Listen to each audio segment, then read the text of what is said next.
तो जिसे हम आत्मा कहते हैं या ईश्वर कहते हैं, वो ऐसा नहीं है कि किसी दिन ध्यान करते करते करते अचानक आपको मिल जाता है, ऐसा नहीं होता। उसे अपने भीतर पैदा करना होता है, हर दिन पैदा करना होता है, अपने अभ्यास के द्वारा पैदा करना होता है, निरंतर अभ्यास के द्वारा।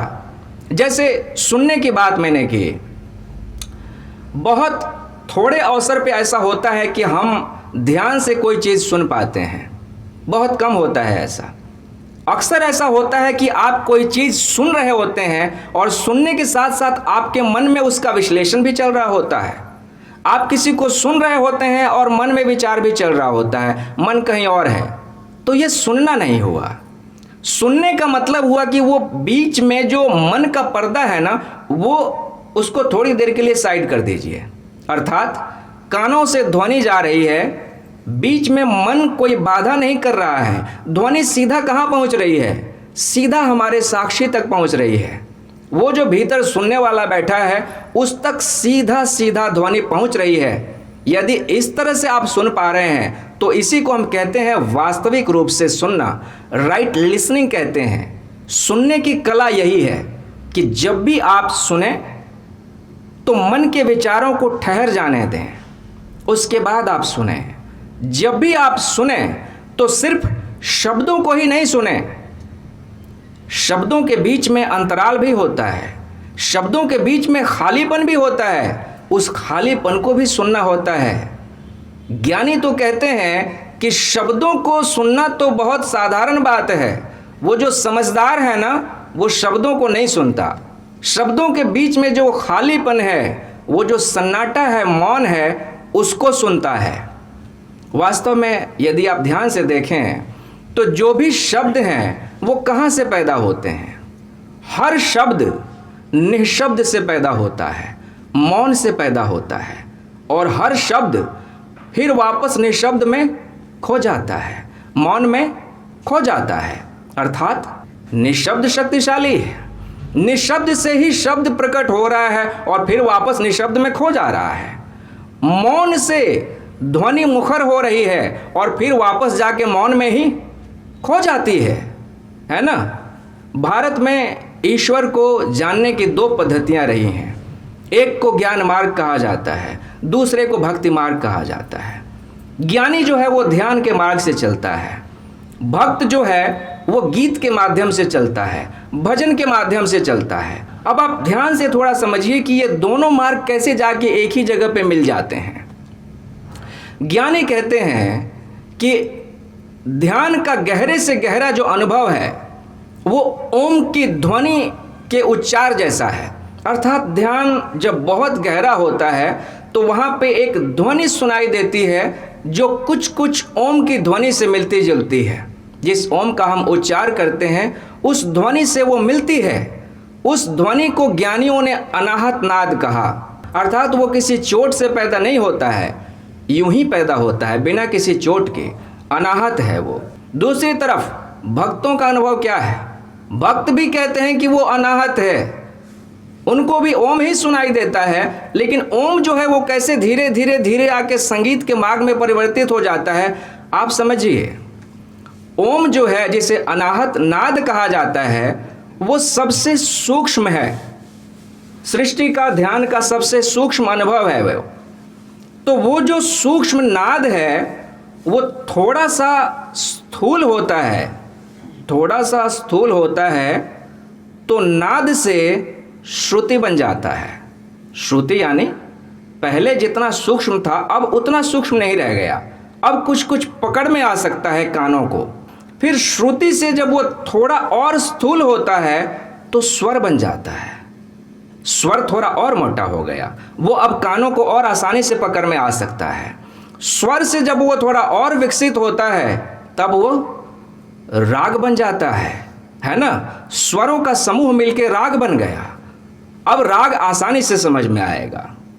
राग थोड़ा और विकसित होता है तो वो अलग अलग तरह के गीतों में और संगीत में और ध्वनियों में बिखर जाता है, जो कि हर कहीं हमें सुनाई देता है। वो कोयल की कूक में सुनाई देता है, कौवे के काँव काँव में सुनाई देता है, नदियों के कलरव में सुनाई देता है ना।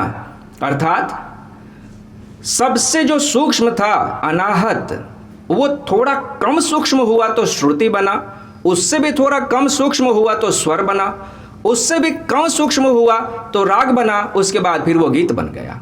तो देखा आपने, भक्त ने जब गीत की डोरी पकड़ी है तो वो अंततः कहाँ जाने वाला है? गीत के पीछे जो है राग है, राग के पीछे स्वर हैं, स्वर के पीछे श्रुतियां हैं और श्रुतियों के पीछे नाद है। सबसे सूक्ष्म है अनाहत नाद है। तो भजन के माध्यम से, संगीत के माध्यम से भी आदमी वहीं पहुंचता है जहां कि वो ध्यान के माध्यम से और ज्ञान के माध्यम से पहुंचता है ना। तो भारतवर्ष की पूरी परंपरा जो है वो इस तरह से बनाई गई है कि आदमी हर माध्यम से, हर विधि से पहुंचे तो वही पहुंचे, चाहे वो कुछ भी कर रहा होता है उसको वही पहुंचना है, उसका लक्ष्य वही है। सुनने के लिए जो सबसे अच्छी मुद्रा होती है वो ये होती है, दोनों हथेलियों को आप ऊपर की तरफ करके और इस तरह से मुड़े हुए घुटनों के ऊपर रख लें, पीठ सीधी, गर्दन सीधी रखें और यदि संभव हो तो आप आंखें बंद करके बैठेंगे। तो ये सुनने के लिए सर्वाधिक कुशल मुद्रा कही जाती है। जब इस तरह से करके आप बैठते हैं तो आपका चित्त बहुत शांत हो जाता है, मन ठहर जाता है और जो कुछ भी कानों से भीतर जाता है वो मन की बहुत गहराइयों तक पहुंच जाता है।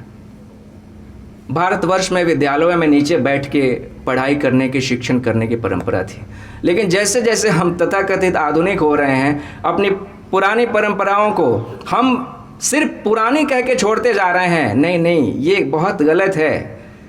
कोई भी चीज़ पुरानी है तो इसका मतलब ये नहीं है कि वो अनुपयोगी हो गई। पुरानी है तो उसके पीछे कुछ तर्क संगत बात है, उसे समझने की कोशिश करें।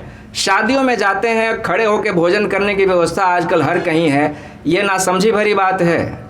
खड़े होकर भोजन करना हमारे शरीर के लिए बिल्कुल ही ठीक नहीं है। ये शरीर के हिसाब से, शरीर का जो पाचन तंत्र है उसके हिसाब से ठीक नहीं होता है। जीव वैज्ञानिक कहते हैं कि भोजन करने का सबसे उत्तम ढंग है पालथी मार के बैठना और सामने भोजन रख के भोजन करना। तो भारतवर्ष ने जो भी परंपराएं बनाई थी उसके पीछे बहुत वैज्ञानिकता थी, सोची समझी बात थी। हम आंख मूंद के उन सारी चीज़ों को छोड़ते चले जा रहे हैं, गलत कर रहे हैं, उन पे हमें पुनर्विचार करना होगा। जब भी आप ध्यान से किसी चीज़ को सुनते हैं तो सुनना ही आपका ध्यान हो जाता है। जब आप ध्यान देकर कुछ खाते हैं तो खाना आपका ध्यान बन जाता है। जब आप ध्यान देकर चलते हैं तो चलना ही आपका ध्यान हो जाता है। बुद्ध ने ऐसी ऐसी ध्यान विधियां दी जिसमें सिर्फ टहलना होता है। वो कहते हैं कि चलते हुए जैसे जैसे आप पैर उठाते हो तो आप सांसों के ऊपर ध्यान दे के गिनती करो। जैसे एक कदम आपने उठाया तो सांस भीतर जा रही है तो गिनो, 1, दूसरा कदम उठा 2, तीसरा कदम उठा 3, चौथा कदम उठा 4। इतने में सांस पूरी भीतर भर जाएगी।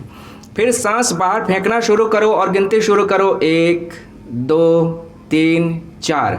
यानी चलते हुए और सांसों के साथ जब आप गिनती का तालमेल कर देते हो तो चलना एक ध्यान बन जाता है। बुद्ध जब चलते थे तो कहा जाता है कि इस तरह से कदम उठाते थे कि लगता था कि उनके पैर धरती को चूम रहे हों। इतनी कोमलता से पैर को रखते थे धरती के ऊपर, यानी इतने सावधान थे, इतने सजग होकर पैर उठाते थे, इतने सजग होकर चलते थे। तो यही कला हमें सीखनी है कि जीवन में हर काम को, हर कृत्य को कैसे हम ध्यान बना लेंगे। ध्यान जब तक हमारे 24 घंटे के कृत्य पे, 24 घंटे के कर्म पे नहीं फैल जाता तब तक ध्यान सफल होने वाला नहीं है। 24 घंटे में 1 घंटे आप ध्यान कर लेंगे और उसके बाद 23 घंटे आप बेहोशी में जिएंगे तो बेहोशी ही हावी रहेगी ना, 1 घंटे का ध्यान नहीं जीतेगा। ध्यान को 24 घंटे की चीज़ बनानी है। जो कुछ भी आप करते हैं ध्यान से करें, सजग होके करें, बेहोशी में मत करें, जल्दी जल्दी मत करें, मशीन की तरह नहीं करें। ठीक है।